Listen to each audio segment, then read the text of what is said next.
Hello दोस्तों, welcome to learn and grow with Shweta. मैं श्वेता सिंह अपने चैनल के माध्यम से आप सभी का बहुत बहुत स्वागत करती हूँ। आशा करती हूँ आप सभी स्वस्थ होंगे, मस्त होंगे, एग्ज़ाम्स की तैयारी में लगे हुए होंगे। दोस्तों, बीपीएससी टीआरई 3.0 जिसके री एग्ज़ाम की प्रिपरेशन हम लोग अपने चैनल के माध्यम से कर रहे हैं। आप लोग अपने सोर्सेज से, अपने तरीक़ों से पढ़ाई कर रहे होंगे और आपके उसी एग्ज़ाम में एक छोटा सा कॉन्ट्रीब्यूशन मैं भी अपने चैनल के माध्यम से देने की कोशिश करती हूँ। तो बस हम लोग इससे पहले जो पढ़ रहे थे वो पढ़ रहे थे 1857 का विद्रोह, यानी कि मॉडर्न हिस्ट्री का वेरी इंपॉर्टेंट टॉपिक जो है 1857 का विद्रोह। इसमें हम लोगों ने काफ़ी प्रश्नों को पढ़ लिया था और उसी का आपका ये नेक्स्ट पार्ट है जो है। तो चलिए हम अब अपने वीडियो को आगे बढ़ाते हैं और हम इसको आगे पढ़ते हैं।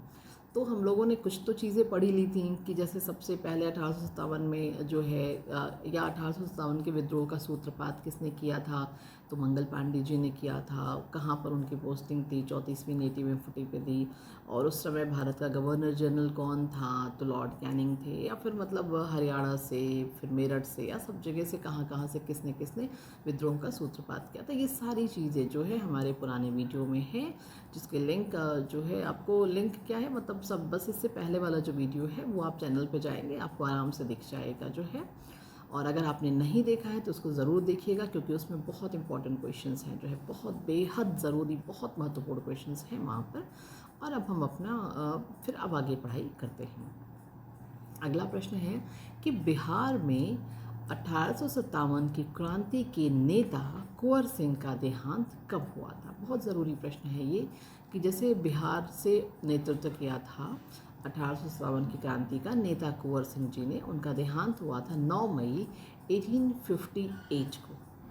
1857 की बात है, एक साल बाद की बात है ये, कि 9 मई 1858 में जो है उनका देहांत हो गया था नेता कुंवर सिंह जी का। अगला प्रश्न है कि अंग्रेज़ी भारतीय सेना में चर्बी वाले कारतूस से चलने वाली एनफील्ड राइफल कब शामिल की गई थी। मतलब ये बहुत ज़रूरी है कि इसी वजह से तो विद्रोह ही हुआ था, कि अंग्रेज़ी भारतीय सेना में चर्बी वाले कारतूस से चलने वाली एनफील्ड राइफल जो है वो शामिल की गई थी जनवरी 1857 में, और उसी के बाद फिर ये विद्रोह शुरू हुआ था। अगला प्रश्न है कि कौन सा आयोग 1857 के विद्रोह दमन के बाद भारतीय फौज के नव संगठन से संबंधित है। मतलब आपका ये विद्रोह शुरू तो हुआ था, लेकिन आपको पता है कि वैसे बहुत सारे विद्रोह हुए, मतलब कोई एक विद्रोह नहीं था, बहुत सारे विद्रोह, बहुत लंबा प्रयास, सेंचुरी लग गई पूरी जो है ये सब के मतलब संघर्ष में, त्याग में, बलिदान में, तब कहीं जा कर के आज भारत आज़ाद है जो है। तो प्रश्न है कि कौन सा आयोग था जो 1857 के विद्रोह दमन, मतलब इसका विद्रोह जो हुआ था उसका दमन के बाद में भारतीय फौज के नव संगठन से संबंधित है। तो उस आयोग का नाम है पील आयोग।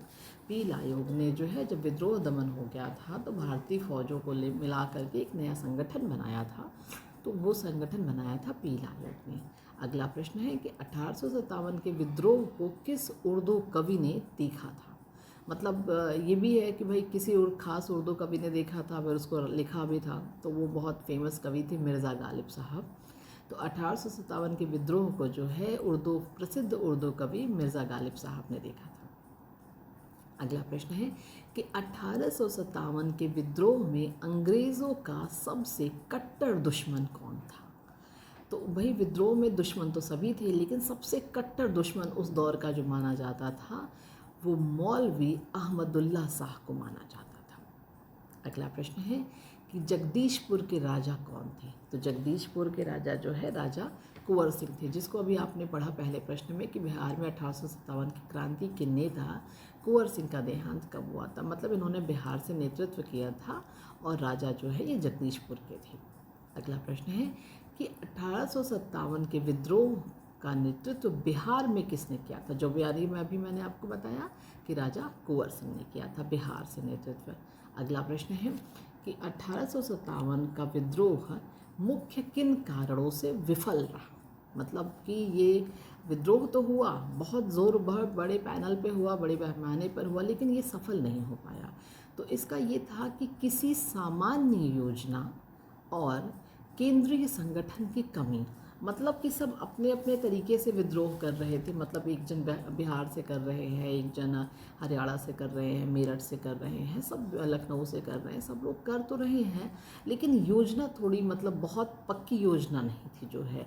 और एक संगठन, एक केंद्रीय संगठन क्या होता है कि एक हेडक्वार्टर टाइप से होता है जो सबको ऑपरेट करता है जो है। तो संगठन और योजनाओं की कमी होने की वजह से जो है 1857 का विद्रोह जो है वो विफल रहा, सफल नहीं हो पाया। अगला प्रश्न है कि किसने 1857 के विद्रोह को एक षड्यंत्र की संज्ञा दी थी। अब भाई षड्यंत्र कौन करेंगे, ये कौन कहेगा, अंग्रेज ही कहेंगे। तो अंग्रेज जेम्स आउट्रम ने और वेटलर ने, जेम्स आउट्रम और वेटलर ने जो है, इन्होंने ही जो है बोला था कि ये विद्रोह नहीं है, ये एक षड्यंत्र है। अगला प्रश्न है कि किस वर्ग ने 1857 के विद्रोह में भाग नहीं लिया था। तो भाई एक उस समय तो सभी लोग जो है भाग ले रहे थे, लेकिन एक वर्ग था जमींदार और साहूकार। ज़मींदारों और साहूकारों का जो वर्ग था उन्होंने विद्रोह में भाग नहीं लिया, बोले भाई हम इस पे पार्टिसिपेट नहीं करेंगे, हमें इन सब से कोई मतलब नहीं है जो है। तो ये ज़मींदारों और साहूकारों का ये मतलब ग्रुप था जिन्होंने 1857 के विद्रोह में भाग नहीं लिया था। अगला प्रश्न है कि 1857 में किसने इलाहाबाद को आपातकालीन मुख्यालय बनाया था। तो आपातकालीन मुख्यालय कौन बनाएगा भाई, जो उस समय लीड कर रहा होगा। और कौन लीड कर रहा था 1857 के विद्रोह में, जो गवर्नर जनरल थे भारत के उस दौर में, वो थे लॉर्ड कैनिंग। उन्होंने ही भाई करा था। भाई परेशान हो रहे थे चारों तरफ से विद्रोह से, तो भाई उन्होंने बस फटाफट भाई इमरजेंसी मीटिंग बुलाई, इमरजेंसी हेडक्वार्टर बनाया था इलाहाबाद में।